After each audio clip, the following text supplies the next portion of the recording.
Welcome, everyone, to the Proven Knowledge Podcast. I'm your host, Anthony Church. I'm a music producer from Northeast Ohio. I began this weekly interview series to give you different perspectives on how to approach a career in the field from different artists, producers, engineers, and other great minds who share their stories on not only what's made them succeed, but also what has shaped them into the people that they are today. I hope you gain some real proven knowledge from the show, and that it helps elevate you in your endeavors on your own journey towards success as well. Let's get into it. Welcome, everyone, to episode 169 here at the Proven Knowledge Podcast with your host, Church, and JayTrey.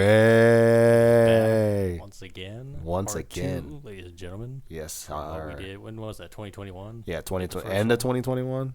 Yeah, because it was right after Epitome of Chaos, I think. Yeah, it was like building up the hype for Epitome of Chaos. And this is a special occasion because we are back where it all began. Back in Menifee, California. Good old Cali. So how you feel to be back? It feels amazing. Feels a little jet lagged, but we just said we're gonna go to bed directly after this. Yeah, literally after this interview is over. BS. For everyone that's listening to this will come out like at a time that's convenient for you. This is not a convenient time for us. So we are dying, but we're gonna do this interview and we're gonna do it right. We're not even doing the full intro and outro. We're literally just going right off the cuff.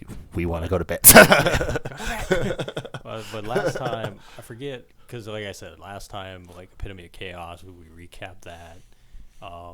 But I also want to recap like just the last 7 years now. Yeah. Like what because the last time we were here, we weren't even making music. Well, Like, it wasn't even a thought in our minds. Yeah, like we literally had not made any songs or anything. So like, what do you think has been the biggest change since that time for you, like musically or just in general? I think the goals have changed a lot differently compared to when we first started. Like,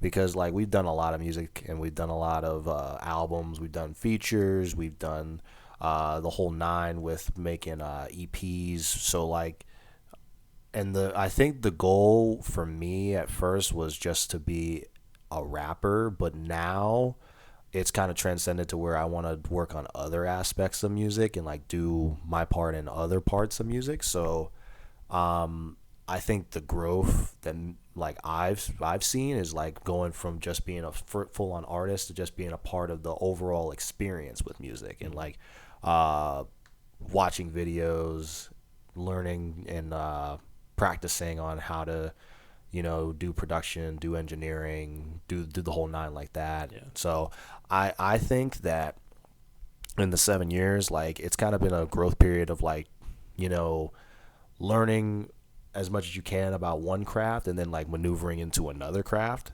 And then I think that's the same for you, because you started out just making beats and now you make beats, you host a podcast, you host a radio show. Me and you both do the playlist every month.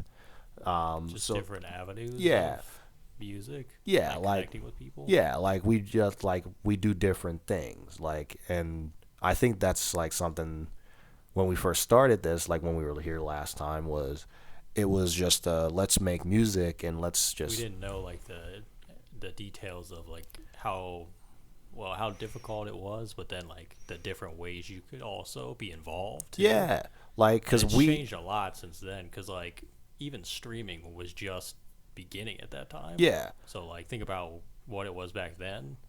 Like iTunes and all that was coming to an end. Streaming was beginning. Now we're full. That's all there is now, is streaming and stuff like that. And like with the way the things are changing and more apps are like developing themselves, like a lot of ways that artists like can grow is changing, because when we first started, like we just hopped on Twitter, Instagram, Facebook, and we would just like post stuff. But now there's like more avenues. Like we have TikTok now, we have like Threads now, and there's like many ways that you can like network and like get more successful with your music. And I think that when we were starting, it was like kind of like we had to grind more, but I think it's gotten a lot easier for the artists to actually like put their music to the world, like, and like actually get the network through like creating content around the music too. Yeah, like cause I've seen artists that like they don't have a lot of following on Instagram, but you see them on TikTok and they're like super successful, and they have a lot of like followers and engagement, and they've been able to brand themselves. So I think that the path for like artists has like grown so much since we first got into it. It's crazy, and it just doesn't even feel like it's been that long. Like 7 years, like I guess objectively isn't that long, but it's still almost a decade. I know. You know what I mean? Like a lot could happen in almost a decade. Yeah, I know. Remember when it was 3 of us? Oh, no, don't remember that at all, actually. Yeah, in case you guys are wondering, there was another guy that was sitting in this very house that we're sitting in that wanted this music dream too, and well, he's not here anymore. Anyway, Look where that went. moving on. But yeah, like just subjectively thinking the amount of things that have happened in our lives in general, like I feel like we've lived so much life, even from being out of high school to now, even outside of music. Well, yeah, like so like having that to fuel the creative side too is super important, I think. Yeah, because like when we go out and like experience life and like do a bunch of different things and chase different avenues, it helps in our creative process to be able to like put that into the work, because like me and you, we both like do, we do our things together, but then we do things on our own, and like it like comes together to be like a creative outlet, because when we come together, it's just like, oh, like this is a great idea, like I got this idea, I like, or like, hey, why don't we do it like this, or like something's just another shocking thing, the proven knowledge thing didn't even exist last time we were here. Proven knowledge was just not even literally a thing. 2 years. It took 2 years to even literally come up with that idea. Yeah, I literally like wrote you the name and made the logo from a piece of paper. All the podcasts that I've done that I've been a guest on, they've been asking about that, like how it came to be or whatever. So I've told like that story like a million times. Yeah. But yeah, it's crazy because 2016 that wasn't even on the table. Exactly. We didn't even have that in mind. And then I was just like, hey, let's make a little label, like, and then I just basically what we did, and just like the fact that I still have the paper from with the original logo. Yeah, I always tell them about Dan too, because I was like, Dan is the one that brought the whole thing to life. Yeah, Dan created the vision. He's been helping our vision for a while. The logo looks so good. I'm like, that was all Dan, really. I was like, you drew the original version of it, and we just sent it to Dan, and he made like the version that you see now. So we haven't really changed it. It's rough seeing the original ideas I have for the Proven Knowledge logo, because like I still have those too, and like I have them like in my closet. I should have shown you while you were at my place the one day. I was gonna say I didn't think you had it. Yeah, it's in my closet. I just always forget to like show you. But like the one, like it was like Proven Knowledge like spelled out, but like with like a brain at like the end of it. I still had some of the old mock-ups too, because we did like a couple versions of it, but the original one is still like the best one. Oh yeah, I think. Yeah, like out of all the ones that we've done. But I just remember I was like heart, brain, like put it together. That's the you drew it like in my basement. I think I did. Yeah, like on like some shitty loose leaf paper. Yeah, and I was just like, I think this is the logo right here. If he can make something of it, that'd be nice. Like, and then like, even that, just that not being a thing at the time, like from where we are now. So that's super crazy, and just like I don't know, even doing the album this year with all the people, I know, like that's a full circle moment in itself. Because think about it this way, we didn't know any of these people. We had no connections. Like we weren't talking to people on the internet. We had no music to send to anyone. No. Like think of like it seems like just yesterday we were sending like power and stereo to like blogs and stuff. I know. Sending that out to time. Yeah, and then like look at us years later, now we have like projects with like different artists and different like features, and like we have like EPs with artists, like you have like your like Sound Origin tapes, and then like I've done like the collaborative stuff like with Al and then with Jordan. And I still then remember sending power to blogs and getting told no. And yeah. I was so like heated at the time.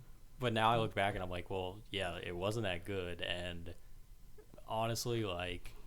Well, we try to forget that whole period of self-expression. But honestly, like getting told no is such a big part of like being an artist. Like if you can't take it, then you're probably not cut out for it. So now it's like you've heard it enough times that it doesn't even matter. You just continue to do your own thing and just like move. But at first, it's like you got to kind of get over that period of time, I guess, to where you feel like more comfortable about it. So you kind of got to have to fail with your first couple attempts in order to like understand not only the industry but like how to create a better product. Because had like, you know, I not been so critical about everything and like, you know, had everyone just telling me how great stuff was, like I would have just like continued doing things and not trying to improve. And like even you sometimes, like when I would like half-ass like a verse or something, you would be like, no, you're fumbling over here. Get back in there and and I'm like, oh, okay. You see, that's what's mind blowing. It's like all the freaking days recording that album. Like we haven't been here since any of that happened. I know.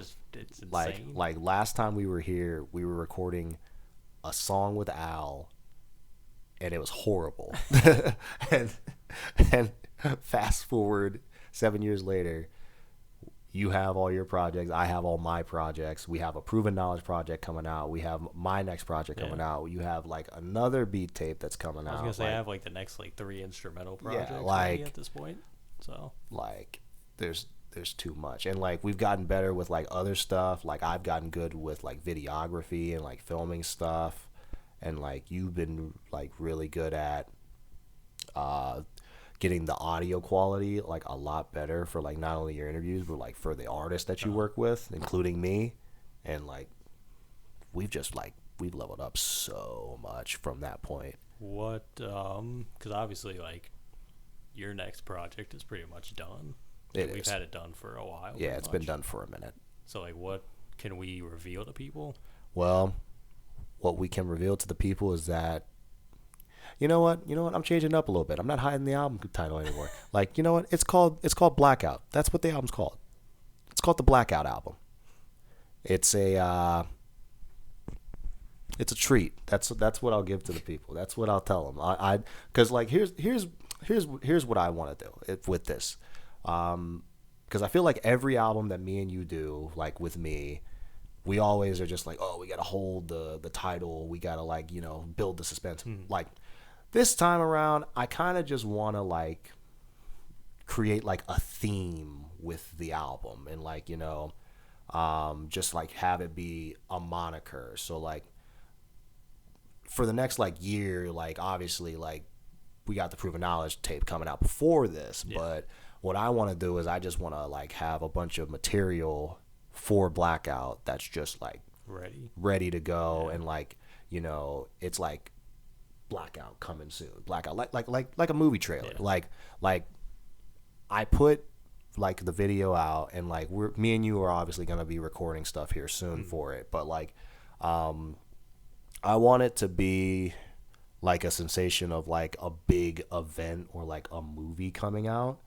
like because like what I dropped on Instagram like was just a precursor, and like I was like, oh, like this is like the teaser to the exactly. And like I want to make this feel like a blockbuster, like event type thing, and like when it finally drops, like everyone's like been getting the crumbs of me building it up for like a year. And like so that's what the Blackout album is going to be. It's going to be, you know, no secret about it. It's coming. What do you think, like, because I know you've changed your mind on like how many more projects you want to do as well. So like what do you think that future holds? Are you just gonna keep doing them until you feel like you don't want to do them? So like I feel like I have like nothing to prove anymore, like and I've kind of changed my stance on like my final projects or whatever, because like I'm probably still gonna make projects. Like that's just gonna be a thing. Like I'm probably gonna still, but like I think my focus is shifting from like making projects, because I want to dive into other aspects of music. Like I told you, like I have aspirations to be an A&R one day, and like that's one of my like biggest dreams, because I want to be able to help curate and create artists and develop them. And with doing that, you have to learn like other avenues of like music, because like what makes some A&Rs great is that they can be an engineer, they can be a songwriter, they can be a videographer, like It's like playing different roles. yeah, like you have many roles, you have many hats, but that's what I kind of want to get into, and that's what like I plan on just like diving into within the next like year is like just learning as much as I can about engineering, and then from that point on, just like I'll still release music, but like also like, hey, if you have music, send it to me and I can mix your stuff. And that like, also gets people interested in what you're doing too. Yeah. Because it kind of goes back to what we were talking about you start out and you just want to do the one thing, but then you find all these other cool things that are in the same realm. Yeah. So then you're like, oh, well, I can build my skills in this area. Right. And then Yeah. it all feeds back into one another. Yeah. Pretty much. Yeah, because I never got into the music thing to be like a celebrity or like I didn't want to do it for fame or anything like that. I just wanted to do it because I like making music. Yeah. And like I didn't like care. Like I mean, maybe at first I was like, oh, maybe I care if like people like my stuff. Maybe I care if people like listen to my stuff. But as I've like dropped more and more, like I've cared less and less about like who likes it or not. Like I'll just put it out. If people tell me it's dope, it's dope. But like I'm not forcing it to be a hit anymore, or like I'm not chasing it to be. You're just doing it because it's I'm just doing it because I love it. Yeah. And like I had this conversation with Steve, because like I told Steve like I really like making music, but I don't want to be a celebrity like at all. Like I don't want that lifestyle ever. Like, and he was just like, well, what I would do is like I would just keep doing it because you love it. But like find something in music that like you can find yourself enjoying that keeps you in the realm, but like you could still enjoy the aspects of making music without having to be like a celebrity. And I'm like, oh, okay, like yeah, and that's where the idea of like getting into A&R came from, because I was like, oh, I can help make music and like help people develop while also still being a part of the creative process of it. So like that's where like my head's at. Yeah, like I there's still so many people that they put too much on like being famous, where it's like there's famous people that don't make any money, so it's like being famous is irrelevant to actually having a career. Exactly. It's like if you want to have a career, you gotta like build something that makes sense for you. You also enjoy it, and it's like you're passionate about it to be able to make it a career. Yeah. And so even like watching interviews with like some of these like songwriters, like for example, I watched an interview with the Rascals, like with Leon Thomas. Oh yeah, like Leon Thomas, like and like how they described their like process with like writing for other artists, and I was like, see, I would much rather do that. Like I would much rather be in that position. Where like today's great, because you could do everything. You could do your own artist stuff, and then you could do stuff for other people. Like, and that's like where I'm at too, because I'm like, I'm gonna always be producing for other artists and doing their projects, and then like, you know, getting paid to do certain projects. But then I also want to do my own instrumental stuff, and then I want to do collab projects where I'm producing the whole project for an artist. Yeah. It's like there's so many options for the same type of thing. Exactly. Like everyone always limits themselves to like one thing. Yeah. But like when you actually like open the scope of everything, like there's so much more that you can do in the industry without having to compromise yourself a lot. And you have all the freedom just by having technology, like a laptop and like this. Like if you have this mic and this laptop. Yeah, like, exactly. You like can do so much. Like people are always like, oh, I need this person, or I need these people. Yeah. And which we were the same way. We were like in the beginning, like we just didn't know the industry that well. But like after being involved with music for this long and like studying how like everything is done, and because like me and you are both like we're both like learners. Like we're always constantly like trying to find a way to like elevate our game and stuff.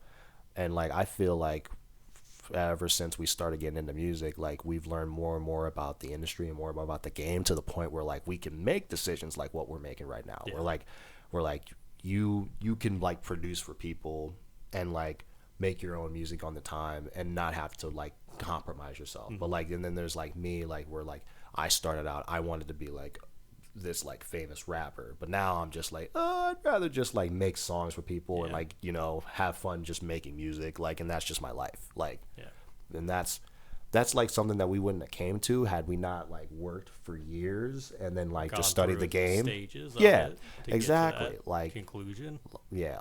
I feel like from when the start happened to now, we've reached a point where we both really love music and we want to be involved with it any way we can.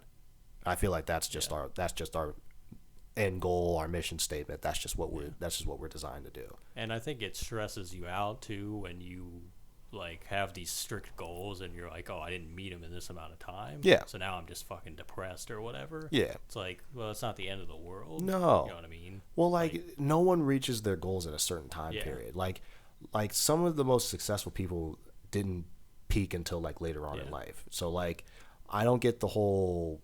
That's what I hate about this day and age, is that everyone like makes it seem like you're a failure if I'm not a millionaire by 30. Because like there's a bunch of rich people that we know now that didn't get rich until like they're almost 40. Yeah. Like everyone's path is different. Yeah, everyone's story is different. No one like has a clear linear path. It's just as long as you make it, you make it. But like shouldn't. Making it is different for everybody too. Like even if you're not rich and famous, like for you, making it might be able to just wake up and you can do something that you enjoy every day. Right. That's making it for you. So it's like, well, there you go. Yeah, that's like all you wanted. Like there's this dude that I found on a Twitter thread. Like his name is, I think, Dylan like Francis or something like that. Oh yeah, I know, the DJ, right? Yeah. He's a funny guy. Yeah. Like him, like I was just like, see, like he just does his own thing. He's not super famous, but like he can go out and like be a DJ and like, you know, produce for people and like just live his life. Yeah. And like that seems like the ideal like thing that you want to do. Like you're doing something you love and you're not like super rich and famous, but like your job is just that. And like I'd rather just have it be that. Like music is my job. And like I just go every day and just love doing my job. Because again, it's like you're passionate about it, so you're gonna want to put the effort into it, as opposed to just any other job where it's like, well, I need to make money, so that's why I'm here. Like I'm not here to because I enjoy it. I just need to make money. And sometimes you'll make really good money doing stuff like that, but like that's not the end goal. It's just to like enjoy what you're doing. Yeah. And everybody should have something like that, even if it's not music. Like, think about all the people that don't have any passion or, like, any drive for anything of their own. Yeah. They're just, like, doing whatever anyone else tells them to do, and that's it. Yeah. Like, they don't even bother to try for anything. Exactly. So it's like everyone beats themselves up because, like, they didn't make all this money immediately doing music or something. It's like, well, at least you're doing something. Like, you're already doing more than most people will ever do. Yeah, exactly. You're actually pursuing the path. Exactly. Like, hey, hope you're enjoying the episode so far. I just wanted to take a quick minute out to let you know how you can become a monthly supporter of the show. So if you click on the show description in your podcast platform, you'll see the word support this podcast toward the bottom, and you can follow that link to sign up. You have the options of donating $1, $5, or $10 a month. And that'll be used towards making the show a better experience for you as the listener. That means new and exciting guests, giveaways, and a lot more that we can continue to provide for you. So feel free to click that link and check it out, or visit anchor.fm/provenknowledge/support to contribute today. And for now, let's get back into the episode. Putting yourself out there to get something done. Which I don't think I myself thought of that for a while.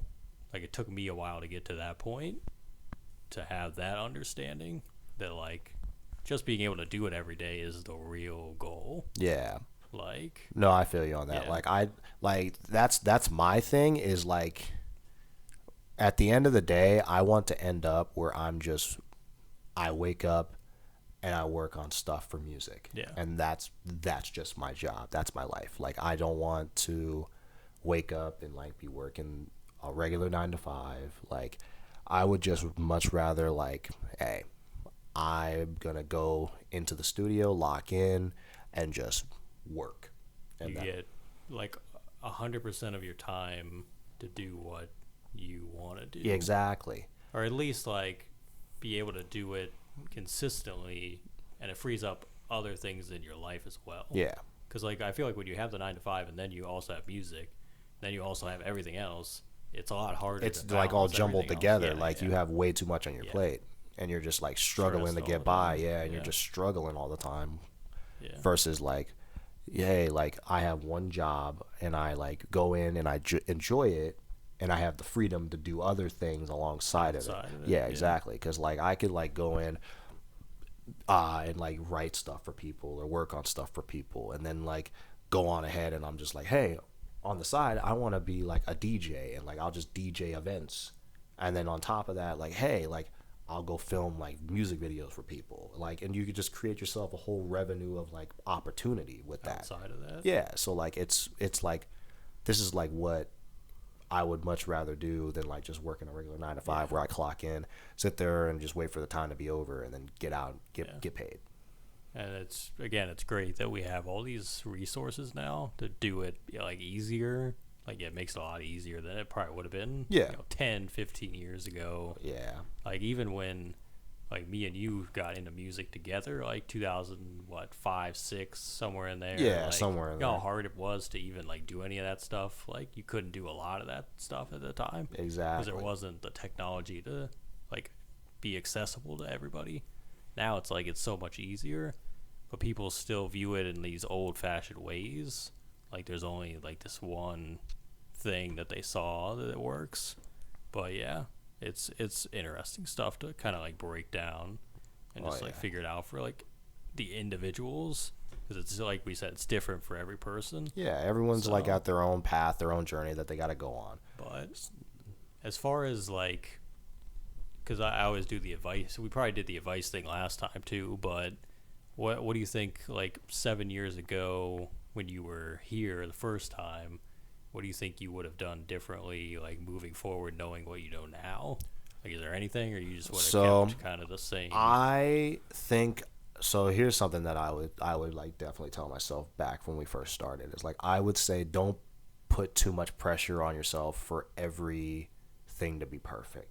Like when I was trying to do proven knowledge, like I was like determined, like I have to have this elite lyricism. I have to like have a poppin' song. I have to have a single that like just is like super trendy, and like that whole first like couple albums was just me just chasing validation from a lot of people, because I would just like listen to like what all the people around us would listen to, and I'm just like, okay, I have to do something like that to capture their ear.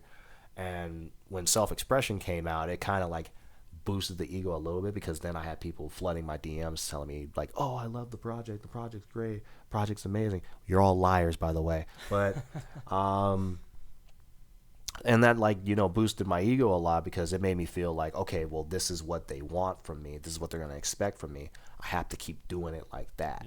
And then like we did Basilia, and it was still kind of doing that, because it was just like a setup to the Phoenix project. And then I think after the Phoenix project was when I really like kind of went into my own little stride, because after Phoenix is where like I just stopped caring about what people thought, and I just was like, what music do I like to listen to, and like what would I like to hear like myself like on. And that's where like the Odyssey came from, and then Epitome of Chaos, which like to this day like is still a amazing album. I still get compliments on that left and right sometimes, but Epitome of Chaos was like the first time where like I was like genuinely, this is like a full body of work that I can say I love listening to, and like I can go through it and just have a good time, because I don't really go through the old albums like that. The only albums that I really like replay now are like Epitome of Chaos and Basilia 2, because like the last two? Because like the night and day difference between like those two albums and like my first few albums is crazy. Like because like you can tell like in the first 3 albums, I was like really trying too hard to like, have a certain style and sound. Whereas like the last two, it was just kind of like I'm just being free with it and just flowing naturally and like making good music that like resonates.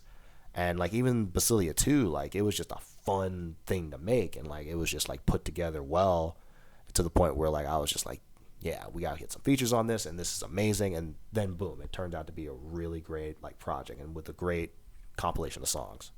And then even like seeing where it's gonna go with the new album too. Yeah, like even better. Like yeah, the Blackout album. Like when you folks hear it, let me tell you. But like the Blackout album, like to me, the Blackout album, when it's mixed, I feel like it's gonna be my best project like ever. Yeah. I feel like it's honestly like the top album for me. From sequencing all the way to like just the content of the music. And there's still some stuff that we got to add to it, and like there's still some like facets that we got to like do for it, but with the way we've curated it and the way that like we recorded the songs and we got everything, I think this is an amazing project. Yeah. I can't wait for people to hear it, but you have to put that on hold because we have the Proven Knowledge tape coming out later this year. Yeah.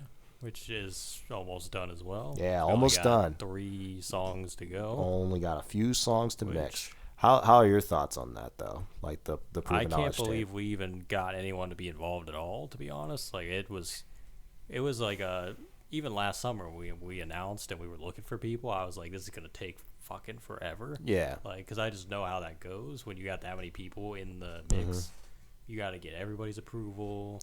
And you gotta wait for everybody. You gotta wait for their verses. You gotta freaking put the sequencing. You gotta like, and then you got people that they'll be like, oh yeah, I'm down, I'm on board, and then like that doesn't happen. So now you gotta find other people. Like, I think the people we found for it are like people that have been involved in like other stuff that we've done. Yeah, even or just like more closely than like the average person, I guess. But like having like Tay involved, who's been like collaborating. Yeah. Having like Dane. Having Carter. Jordan. Luke Kang. Yeah, Luke Kang. Like all these people that we've either known for a while or just done different like songs with too. Has been, and even some new cats good. Like we got Miko. Yeah, we got Miko. War Mothershed doing production this time. Yeah, there's like so many different people on this that like I'm excited for everyone to hear once the full project comes out. And doing like the skits too on it, like the skits on it are just legendary, incredible, legendary. So we kind of just pulled from the original concept idea with the Demons in Heaven thing that we were gonna do, and we took some of that and used it implemented it in here. Yeah. So for foe, what does it mean, ladies and gentlemen? Guess you'll have to find out. I don't know. By the time this is out, they might already know. That's true. That's true. Yeah. Forget what I just said. It's probably already out, but forget what I said. Yeah. Anyway, but it's gonna be good. It's gonna be really good. Yeah, I think. How often will we do this? I don't know. I like to do it again, but it's just a matter of like. Yeah, I would say I would say let's not make this like an every. I was thinking like every 5 years. Yeah, like every 5 years. I feel like that seems like an ideal time. Maybe we do something for like the 10-year anniversary or something of Proven Knowledge. Yeah, because like that would make the most sense. Like because if we just like do like another one in like 3 years, it kind of like it feels like too soon. Like I feel like we would have to. It's almost like a special occasion when it happens. That's kind of how it should be. Yeah, like an anniversary type thing. Like in celebration of 10 years, we're dropping another Proven Knowledge. And then we get like some past people, but we also get new people. Yeah, we just like mix the bag a little bit and get like some like production in there. It's definitely a time commitment though, so that's another reason why it would probably be like you got to take more time on it. But that's to be expected with like the many artists that we plan on working with from time to time. So that's before the end of the year, Blackout next year. Yeah. What else are you? What else do you see is coming next? Well, what else? After Blackout, I am thinking about like fully doing an R&B project. So like an album? I really want to do an R&B project. So like I think I want to tap in with like some R&B singers And first of all, Jay Foster has to be a thing. I was gonna say, if we see him tomorrow. Yeah, if we see him tomorrow, we should talk to him about it. Like when you guys get this interview, we may have already seen him, but I've always wanted to do like a 808s and Heartbreak / Take Care type album. Like I wanted to do like something that was like super slow and like emotional. So like I think that's what's coming after Blackout. Because I really want my my Houston girls love the way it goes. That like I want my type of vibes. Like I want that. So, but I think my ideal goal is to like do that and get like a bunch of singers on it. That obviously are more talented singers than me. But yeah, like I would do people like Jay Foster, get like people like Cherry involved, Tay, and like whoever else we just stumble upon down the way. But there's a lot of ways we can go with that one. But yeah, but for now we just got the Blackout coming real soon. The R&B tape, we'll figure that out when we get to that point. Obviously, I want to put all my energy into Blackout and getting that all finished. But once that R&B tape comes, ooh boy, basically like a night and day thing from that one project to the other one. Then it's like totally different vibes. Exactly, that's what I'm saying. Like Blackout is a lot of like traditional hip hop, old school stuff. Yeah. Like, We'll look at the last four. Like Epitome of Chaos was like kind of like a story driven narrative. Then you had the fun upbeat Basilia 2. Yeah. Then we're going classic hip hop with this Blackout album, and then we're going like army. Like the changes in tone with each of these projects is like something that I always like when I can just go from like this to that and like just flip flop them all over the place. But yeah, I think I have in my notes like what I wanted to name the R&B album. I won't say it because like I want it to be a surprise, but I think I have it written in my notes. It's somewhere. 2025, maybe. It may be, honestly. So all that, and then, man, I mean, I think that's like where it's gonna go then, because it's kind of where we're at. But yeah, Proven Knowledge album like before the end of the year, first thing, and even like you got more solo songs on there too. Yeah, I know. So yeah, I got some heat, ladies and gentlemen. Good shit. So anything else that you want to say? Anything else you want to leave for the people? All I want to say for the people is that every artist that comes on here on the Proven Knowledge podcast, first of all, I just want to say that everyone that hops on this is amazingly talented in their own right. I love hearing the creators that come on here because they inspire me to do better at my craft, and like, you know, listening to you interview them, it like opens a line of conversation on what like being an artist is all about. So for any creators that hop on here, I want to like leave you with that what you say is an inspiration. No matter who is listening, there's always going to be like someone that takes inspiration from what you say. So I would say when you come on platforms like this, don't be afraid to like let people in on like what makes you authentically you, and tell your story the way that it's meant to be told, because you never know like that there's someone out there that needs some words of encouragement like that comes out of these conversations. And this podcast has proven that with that line of communication that you have, it like can give a lot of hope to some artists and like give them a certain light at the end of the tunnel to strive for what they want to do and strive for what they aim to achieve. And you've taken this podcast incredibly to new lengths, and I am always astonished by how well you like handle these conversations. So just gonna leave with that. Just gonna leave it on a like hype note, you know, motivational note. Just let the people know that like the platform that we have here is meant to inspire, That's what Proven Knowledge is all about. That's what this album is all about, is like we want to inspire and encourage creativity, and to be a wheel for the creator to be their authentic self. So that's all I want to leave them with. That's really like the full circle moment from the first time we were here. Yeah. Like, we didn't even know we'd get to this point. So And look at us now. look at us now. 7 years later. 7 years later. 7 And years. we'll definitely be doing a part 3 one of these days. So Part 3 for me, the original host of the Proven Knowledge OG. Project. let's do a one more sign off. This has been episode 169 of the Proven Knowledge Podcast with your host Church and JayTrey for the OGs. we're keeping all that in there. We are keeping all that in All there right. because that's what I do. I bring the heat. Thank you, Jay. No Thank you problem. for being here, no, sir. no problem, sir. Hope you guys enjoyed it. See you next week. See you on the Proven Knowledge Podcast next week.